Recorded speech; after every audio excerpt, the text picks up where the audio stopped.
ஐயோ இந்த தருமான் தெரியலையே. சரி கேட்டு பாப்போம். ஏக்கோ இதுல நல்ல முட்டையா கொடுக்கா, வந்து காசு தரேன். ஏப்பா வரையில காசு எடுத்து வந்திருக்கலாம்ல. ஆனா அதை ஏக்கா கேக்குறேன். என் ஓனர் போட்டு படுத்தி எடுக்கிறாக்கா. நல்ல முட்டையா இருந்தானே காசு தருவாளாம். இன்னொரு முட்டையை வைக்கா.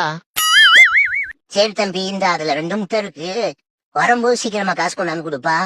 ஏக்கா அதெல்லாம் தம்பி கன் மாதிரி காசு கொண்டு வருவேன், நீ கவலையே படாத. ஆனா அவதான் என்ன சொல்ல போறாளோ தெரியல. இதத்தே நாய் போல பண்ணுவான் போல. சரிக்கா வரேன்க்கா. ஏ ரோசி ஓடி போலாம்.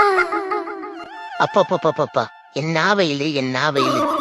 அம்மா ஓனர் அம்மா, இந்த முட்டை நல்ல முட்டையான்னு பார்த்து காசு கொடுத்தீங்கன்னா கொண்டு போய் கொடுத்துட்டு வந்துருவேன். அந்த கூடை எடுத்துக்க, அங்கே காசு எடுத்துக்க.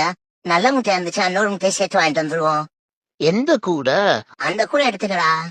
இவங்கிட்ட வேலை பாக்குறதுக்கு சும்மா இருந்துடலாம் போல. குடுக்குற சம்பளத்துக்கு என்ன வேலை வந்துடும் தெரியாம சும்மா சும்மா அலைய விடுறாய் அந்த பொம்பளை.